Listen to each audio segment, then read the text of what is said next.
So somebody trying to get into tech, um, put the word out there. So once you start building a portfolio, don't build in silence. Yeah, your so whatever stuff you are building is not for yourself, it's for the world, it's to solve a problem. So post it on your LinkedIn, you can post it on your Facebook or any platform you are very active on. Then volunteer. I won't say get internships in case you don't see paid internships. So you could like there are places that will need services for free. If you are a religious person, you can volunteer for your religious body or the association, for your group or any maybe volunteer group you belong to. But start doing something with the skill you have. Is it a tech podcast? Well, technically, yes. This is the show for current and future techies who are curious about exploring the world of tech. You'll get to hear from exciting guests, highlighting the diversity of roles and careers within the space, how you can get started, but also the life that comes along with it before, during, and after. My name is Stella, and this is the Technically Yes podcast.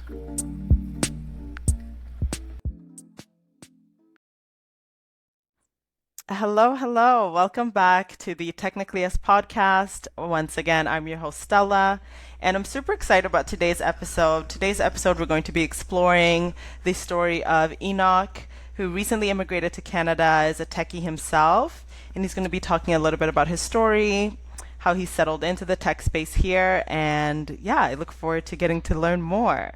So thank you so much for joining me today. Hi Stella, I'm happy to be here and I'm looking Yeah. forward to sharing my story. Yeah. Awesome, awesome. Yeah, I'm super excited to have you here. So, tell me a little bit about your journey. I mean, you and I got connected. I want to say it was last year. I had put out a blast in one of our groups, one of our networking groups. I'm part of the Black Professionals in Tech Network. They host tons of events here in Toronto, and they have a sort of like a social media page for a lot of techies that are members of that sort of organization.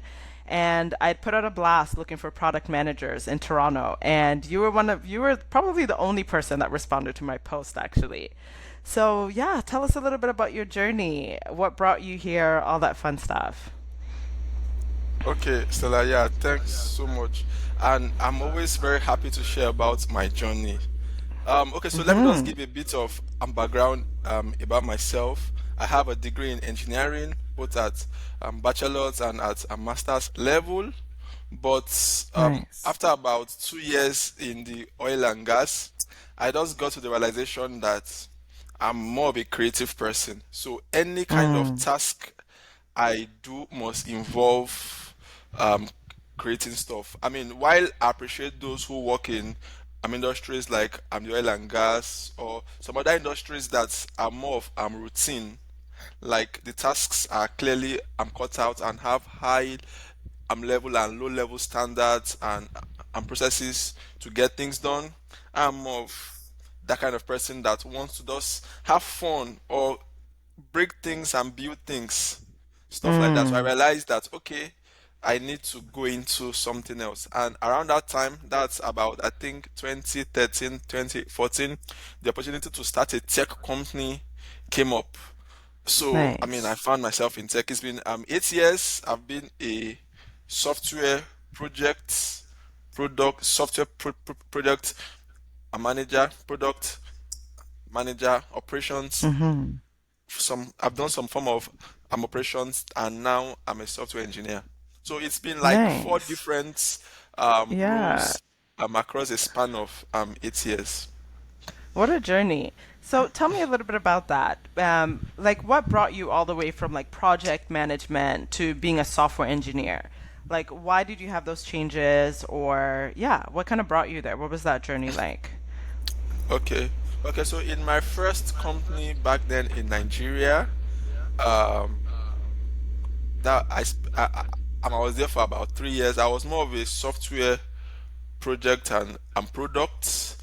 Mm-hmm. Yeah, so basically I set the vision for the product, like when we need, I mean, what the product I must do, the functional requirements. I was also I'm responsible for onboarding the team, I'm training the Mm-hmm. team until the product was developed and shipped to the user. But along the line, in about 2 3 years time, I realized that I needed to really know how to code. Okay, so I'm Mm. even before then, before I became a software project and product manager, I was firstly a programmer, but at that time when I started the company, just some brief hindsight, it was a company I and my friend started. So at the point in time we Mm-hmm. started the Okay. company, we are both programmers, but he was more, he was advanced in programming, while I was more advanced in the business and the product and product side. So I was like, it does not make sense for the Got two of it. us to be coding while the business has some other needs. So I faced more of Mm-hmm. the business, project, and product side, while he faced more of the project, the coding and the engineering side. So I grew as a project and product manager. In 2 3 years time, when I had to leave the company, I knew I had to embody any company I would work for or found. That I needed to Yeah. know how to build, code the product, lead a team that will build the products, sell the products, update the Mm-hmm. product, and just keep that life cycle going. So I went more into software engineering. Yeah, so then Nice. in my next company, I will now be like a software engineer, project and product manager. So one thing I usually say is I am back then, this about in 2019 thereabouts, I was a software engineer at assembly level, or at Okay. feasibility level. And what I mean by that is when we define the functional requirements of, so I was the one that would define the functional requirements of the project or the product, Mm-hmm. and know if it's feasible or not. Mm-hmm. So for example, um, if we wanted to maybe develop, let's say an airline, let's say a ticket booking app, I was the one that would decide if we're going to use APIs or if we code from the scratch. Mm. So Mm-hmm. if I decided we are going to code from the scratch, what were the functional requirements? The ability to book and the ability Mm-hmm. to maybe collect a payment. So once I test Okay. it at a very basic, at a very basic and primitive level, once I see it works, then I'm ready to onboard the team and tell them this is what we want to build, and this for the functional requirements, this is how it's going to work. So I did that for Okay. about Okay. 2 3 years, and now when it was time for me to relocate to Canada, I told myself I'm coming to Canada, and project and product management here in Canada, we call it Scrum. We call project management for software application Scrum, and the project manager Mm-hmm. is Scrum Master. So I told myself, for the fact that I'm going to be new to the Canadian culture, I may really not understand what it takes to lead people or lead a team. So it's best for me Mm. to just be an individual contributor on the team before growing into um, product or Scrum Master roles. So I said it's very Okay. important. So for me, since I had the experience in projects and products and soft and coding itself, I said let me fall back on my coding roles. So when I was to Okay. come to Canada, I decided to be more of a software engineer. So basically, Mm-hmm. that's Mm-hmm. been my story. About 6 year, Nice. about 8 7 years in Nigeria in more of project and product roles, and here in Canada going to about a year core software engineering. Yeah. Okay, nice. That's awesome. So between those three roles, do you have any preferences? Is there something you like doing more than the other? Well, I would say yes and no. So it depends Mm-hmm. on my current situation. So Mm. now in Canada, of course, I prefer the software engineering role. So it's because I'm an individual contributor, and I am assigned to do tasks, and I do them. And if there are blockers or if there are any other things that is I need to make my task, be effective or make my Mhm. deliverable effective and on time and in schedule, I communicate that to the Scrum Master. So for Mhm. now, I think I prefer this the software engineering role. Back then, I'm in Nigeria because I was more of like I'm responsible for the vision of the team and the company. I Mhm. needed not I needed to I needed to be a people a manager and not an Yeah. individual contributor. So it Yeah. depends on the needs of the role at that particular time. Then to be Okay. more general, I think we need to know where our skills lie. Mhm. Basically, Yeah, my definitely.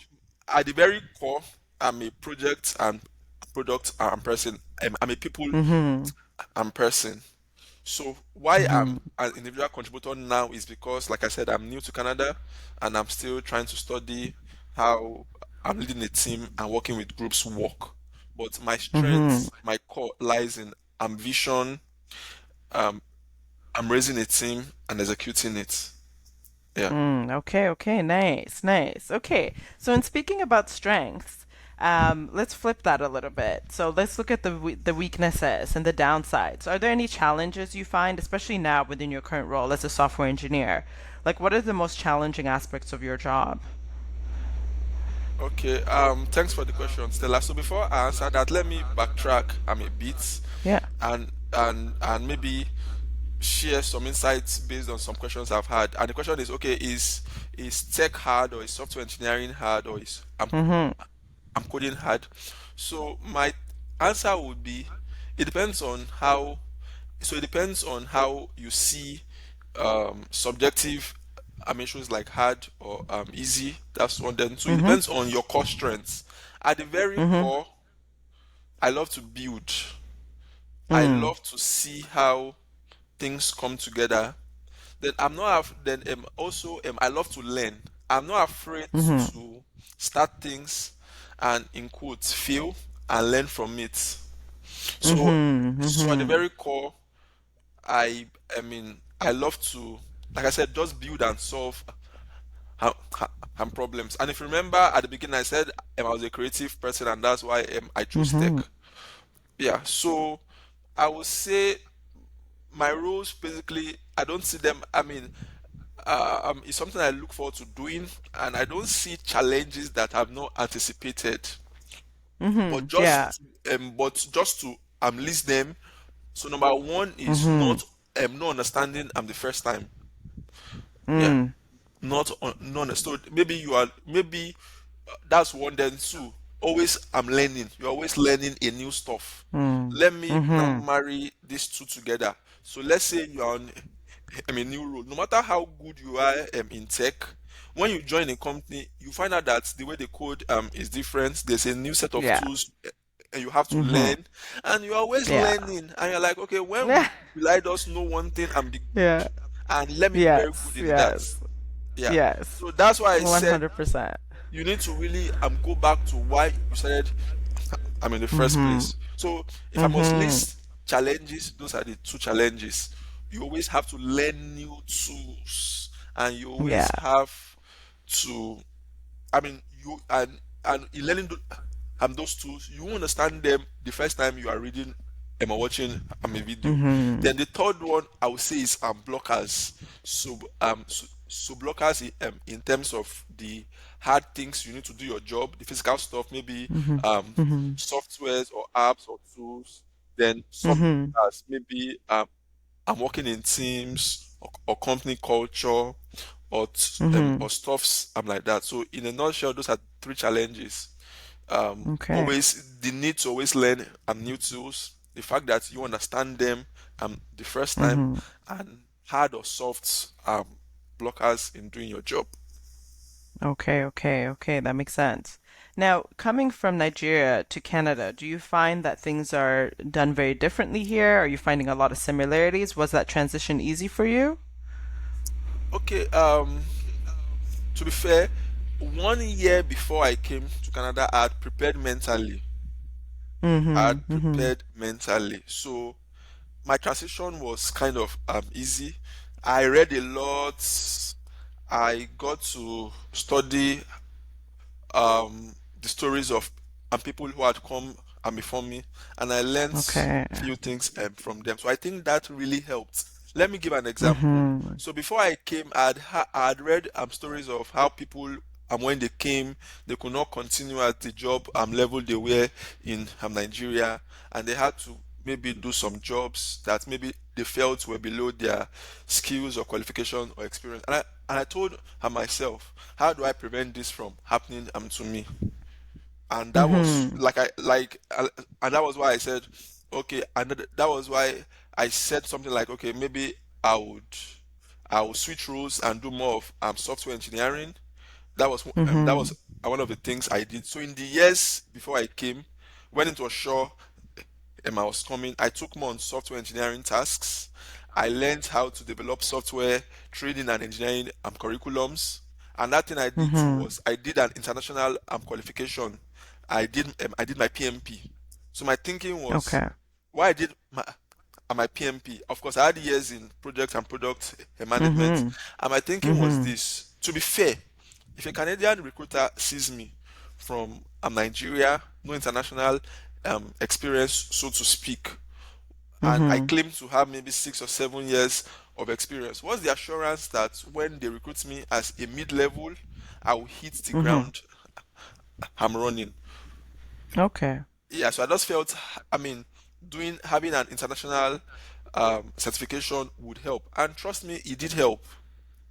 Mhm. I Okay, mean, I was able nice. to even get some second stage interview. That's some hiring manager interviews with some very top companies here in Canada. That's when I came. Even back then, I'm in Nigeria. Mhm. When I'd gotten my COPR and my visa and my immigrant Mhm. visa, I'd, I'd I got some recruiter calls. I got at least Mhm. two first stage calls. So I Yeah, think yeah. having that PMP helped, like an international Mhm. um, qualification on my CV. Then, like I said, I prepared mentally. I knew, in quotes, it was not going to be easy. So instead of me getting there and starting the preparation, why don't I prepare? Mhm. In advance. Then, thirdly and most importantly, I joined networks. Let me just share an Mhm. analogy, Stella. Getting a job is like maybe trying to get into a house that has maybe a compound that has Mhm. a door, and maybe you are trying to go to the first floor. So Mhm. um I mean, it's wiser for somebody who is in the house to tell the security that I'm expecting I'm the person, than for one to just Mhm. go to the compound or the fence and try and find his or her way in, or try and find their way Mhm. in. So my thinking was, if I Mhm. join a network or a body or or an association, they would have broken those barriers to entry Mhm. for immigrants like me. Yeah. And I think this Yeah. is where we met, and this is where maybe you Yeah. come in. So as soon as I saw Yeah. the Obsidi network Obsidian network on one immigrant group, I knew this was the opportunity I'd been Nice. looking for. And I grabbed it with Nice. my two hands, with my I leg, with love my that. heart, I with love everything in me. that. Yeah. Good Yeah. for you. You touched on two very important things. Um, let's start first and foremost with the certification. So having that PMP certification obviously made a big difference in your journey.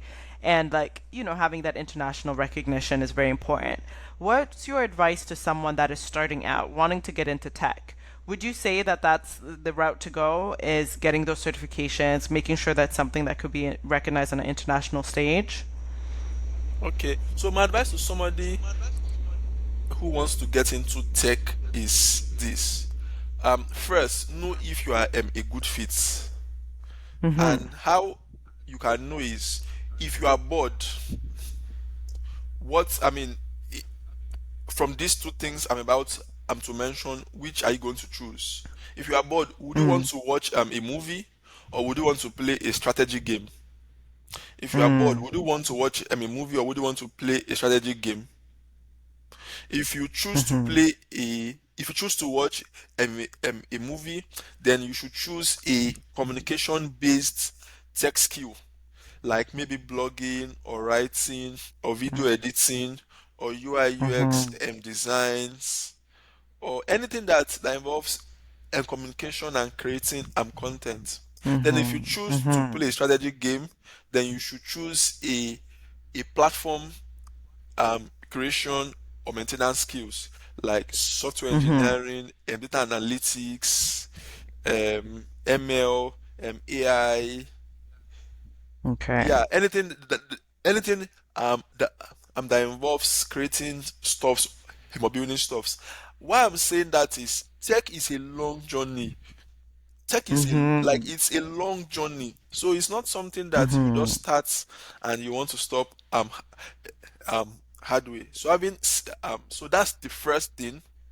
Then the second thing is on I don't know how your the person's learning journey has been, but the way tech works, you don't learn and you understand everything at once.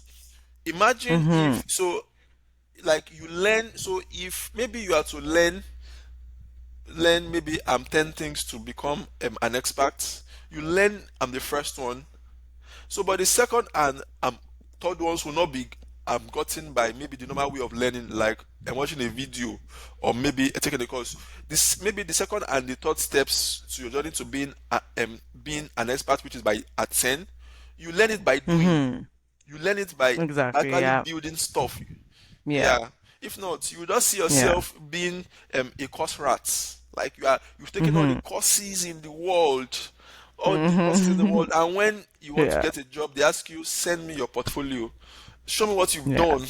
Show me what you've Yeah. done. That's it. Yeah, and you'll be like, Yeah. okay, I've done courses. Show me what you've done. So that's the second one. Mhm. You just need the right amount of learning to start, but you need to build. Tech is a how-to Mm. stuff. So Mhm. irrespective of if maybe you choose the communication-based tech skills or the platform building tech skills, you must build stuff. You must have things on your portfolio. That's Mhm. the second advice I would say, and maybe I'll stop with that for the skill itself. Let me also now talk on the Yeah. job parts. So Mhm. somebody trying to get into tech, um, put the word out there. So once you start building a portfolio, don't build in silence. Yeah, Mhm. your Mhm. so whatever stuff you are building is not for yourself, it's for the world, it's to solve a Yeah. problem.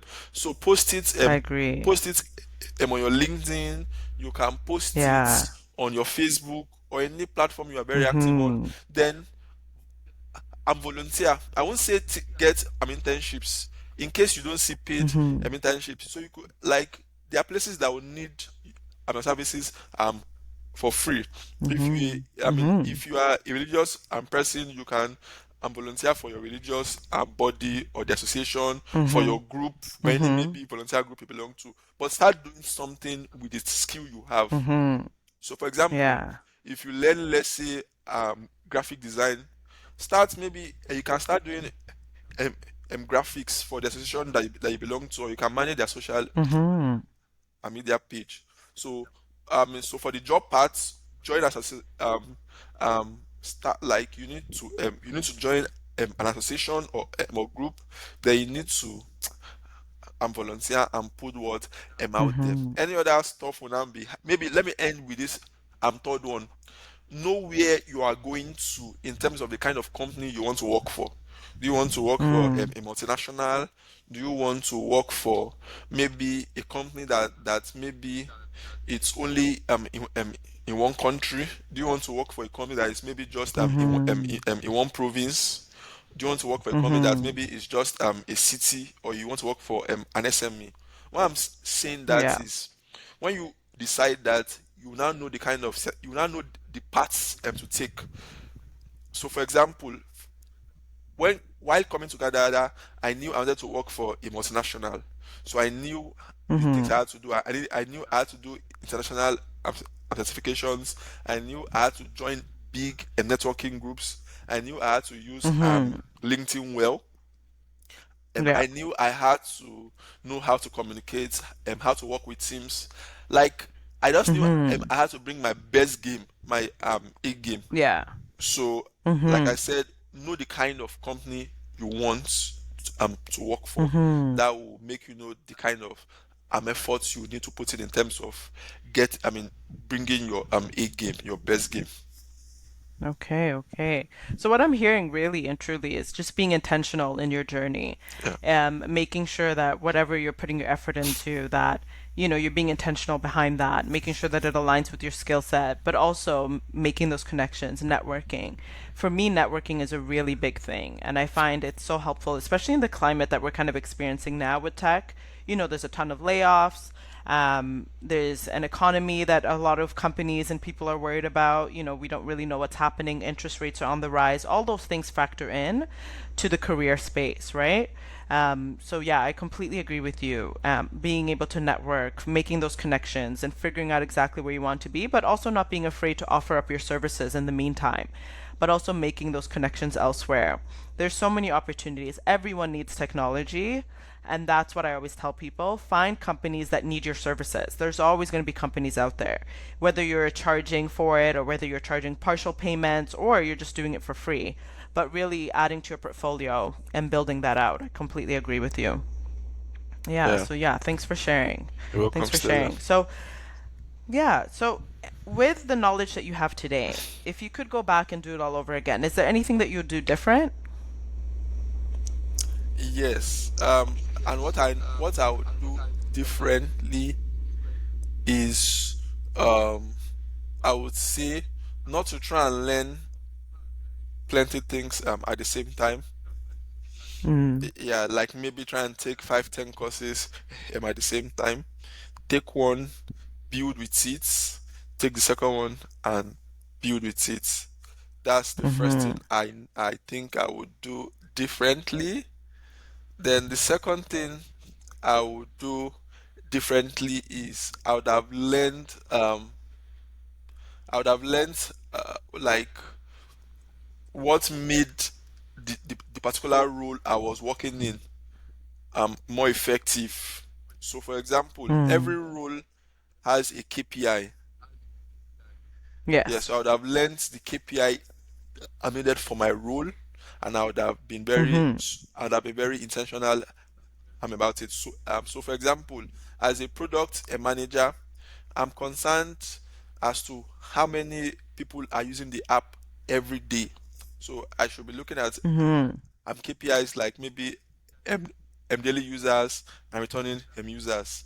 As a marketing mm-hmm, manager, I should be concerned. I should be concerned about paying users. So how many mm-hmm, new paying users do we have, and how many returning paying users do we have?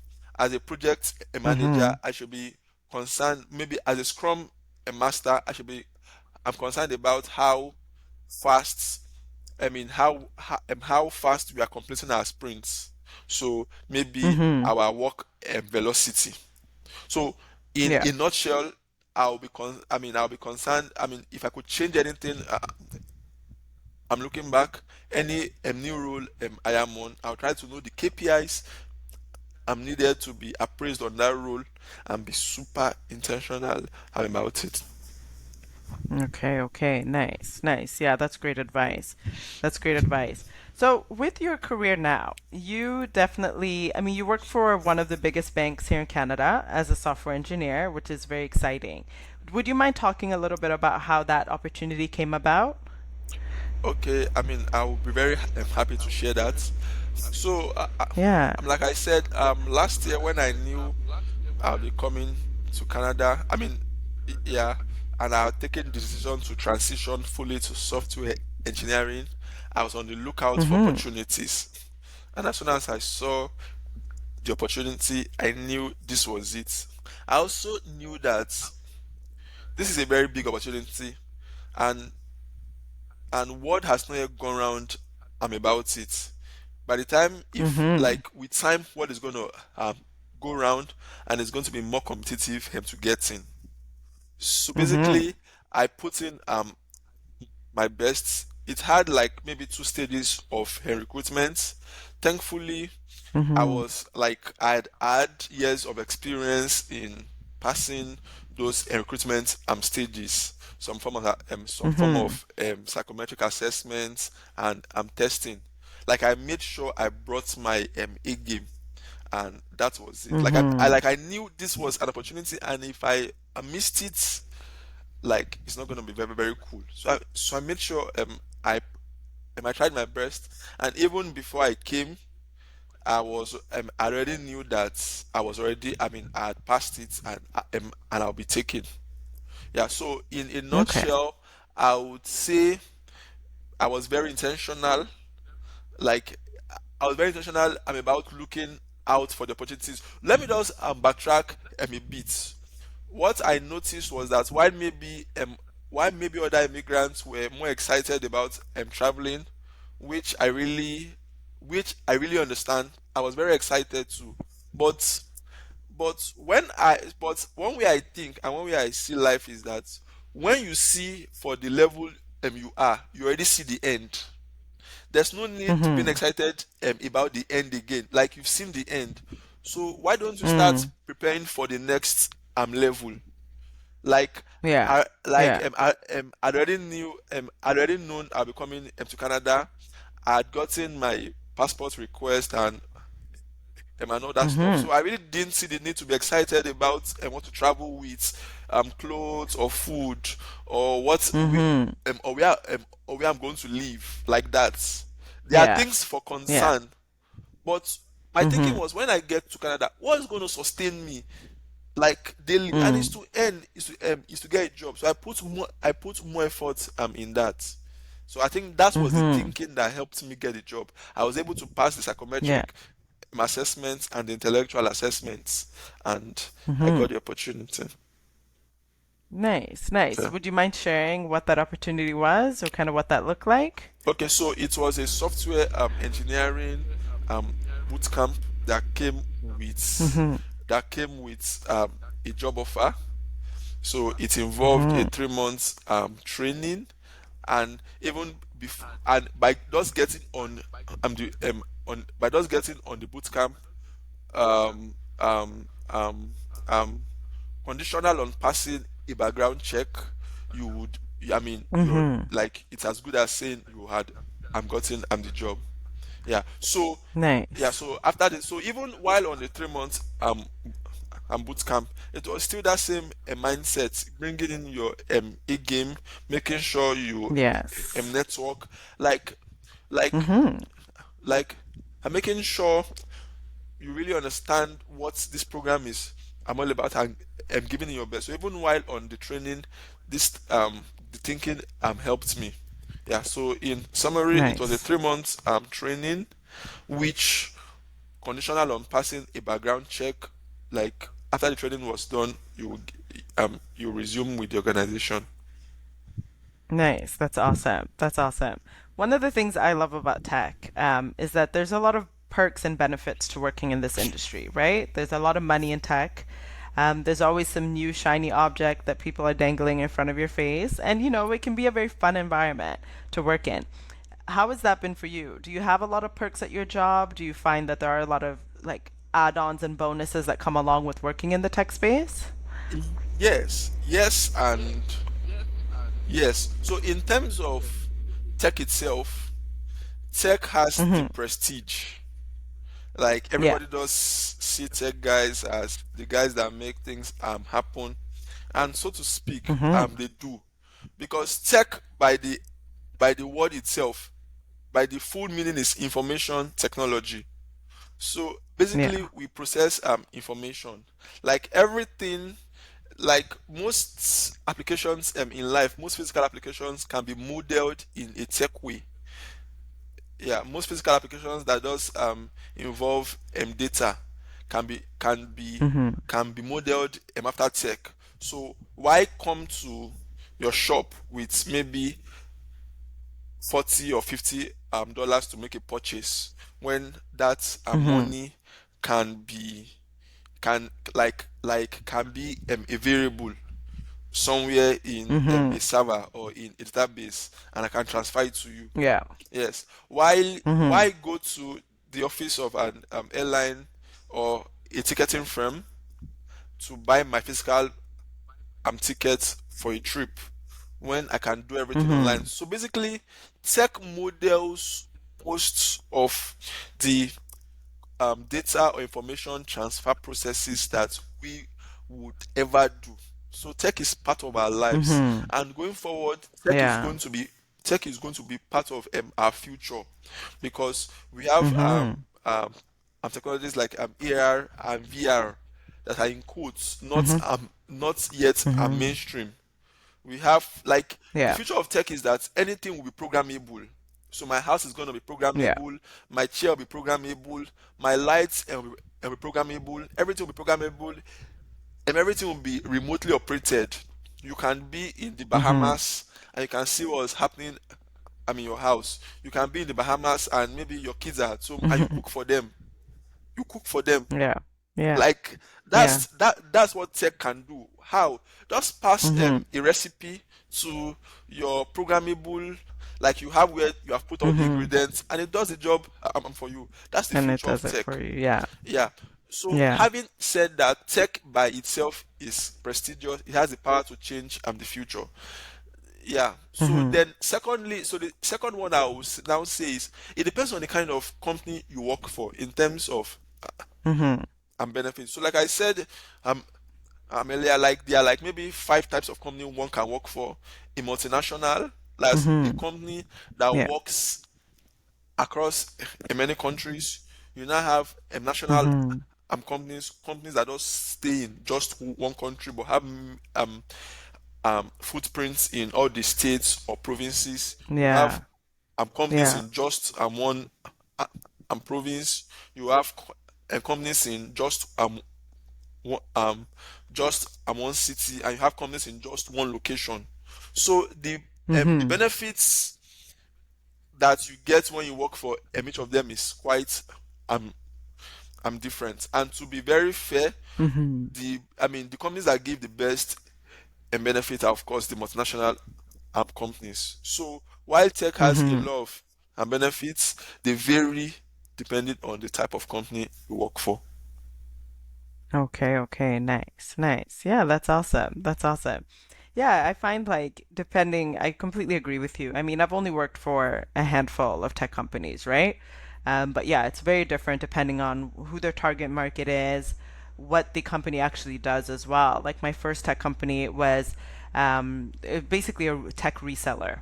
So any major companies, so Microsoft, Dell, all that stuff, we were resellers for them.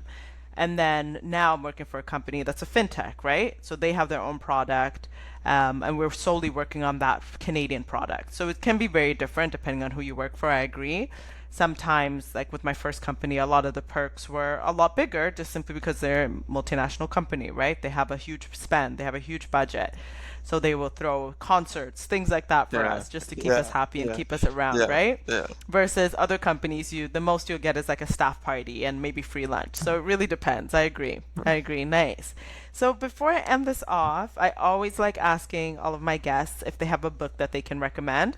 It doesn't have to be tech related, just anything that you're reading at this time that's inspiring or just that you want to share with the listeners. Okay, thanks so much, Stella. So the first book I would recommend is um Mm-hmm. the 21 Irrefutable Laws of Leadership by John C. Maxwell. Nice. Yeah, and why I Okay. usually recommend that book is the book really changed my life. Like, it made me understand that, Mm. like, it changed how I saw life. Like, the book like resets my thinking that if you see life as a Mm-hmm. leader, half of your problems are solved.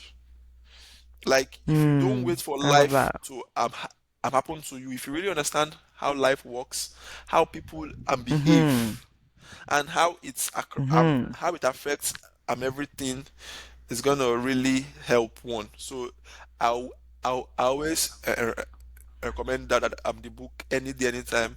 The 21 Irrefutable Laws of Leadership: How to Win Friends and Mm-hmm. Influence people.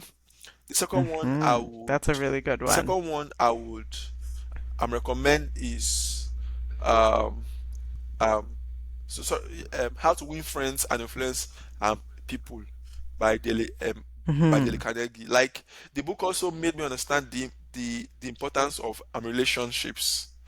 Like, Yes. how to maybe be, and and with the benefit of years of experience, what I've seen is that your skills in quotes just brings you into the door. What makes you thrive Mm-hmm. and grow is your Mm-hmm. ability to build good relationships. So I I think that book completely agree. really helped me. That was one of the books that really changed the way I saw life. Yeah, so that's the second Yeah. book. Then the third book, and this is a book on faith. I'm a Christian, and I read the Bible. And for me, I don't just read the Bible because I want to be a religious person. I Mm-hmm. I look at it as a book where I can see, like where I can take insights. So that's Mm-hmm. so for any person of the Christian faith watching this, that's a book I recommend. And don't just read it because, like Mm-hmm. I said, you want to be religious, but read it so and read it based on themes. So for example, Yeah.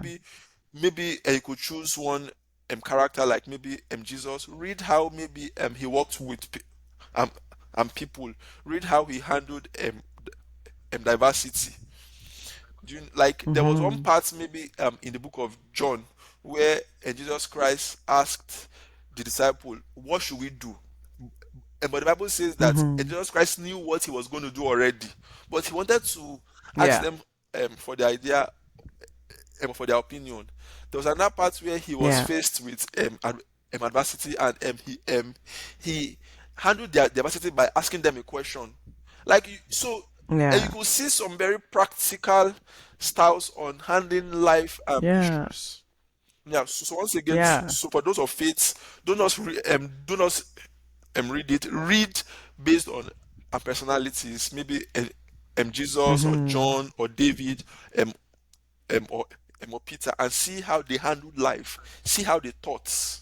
You could be very, I Yeah. mean, one could find those tips very helpful. Those are the three books I recommend, Nice. Stella. Nice. Great Yeah. recommendations. Amazing recommendations, actually. And it's interesting because I noticed a lot of the books that you mentioned are really good books for product managers. Yeah. How to Win Friends and Influence People is a really good one. The references that you made to the Bible are also really good. And like these are all soft skills that are very essential if you want to be in those management sort of roles, if you want to manage a team of developers or UX researchers, what have you. It's really important to have those because there's a lot of relationship building that's done in tech at a leadership level, right? Cross functional with the different departments, things like that, and really understanding that. So, thank you so much for sharing. So, for people that want to get in touch with you, where can they find you? Okay, I'm active on I'm LinkedIn. I'm Enoch Ulisa. Perfect. Yeah, I think I have my full name there, and I'm active on Facebook. Okay. I have my full name there. So Nice. let me just give a caveat. On LinkedIn, I'm serious, but on Facebook, I'm very Yes. playful. Yeah, yeah, Nice. yeah, We love yeah, that. We love that. And that's what you want yeah, anyways. different different platforms, different personalities. So I totally get yeah. that. Okay, I will definitely be dropping your details in the show notes as well for anyone that needs it and you want to connect with Enoch.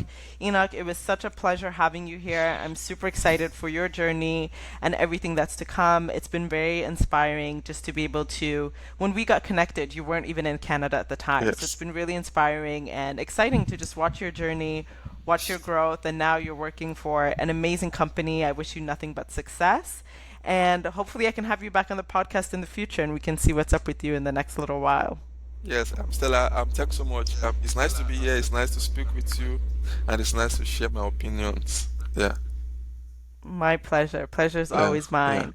So, once again, guys, you've tuned into the Technically Yes podcast. I'm your host, Stella, and I look forward to connecting with you guys next week. Take care. Thank you so much for tuning into the Technically Yes podcast. If you like today's episode, rate this podcast 5 stars on Spotify or Apple Podcasts. And if you would like to get in touch with me, reach out to me on Instagram at the Tech Yes Pod and find me and subscribe on YouTube by looking up the Technically Yes podcast. Thanks again and chat to you guys next week.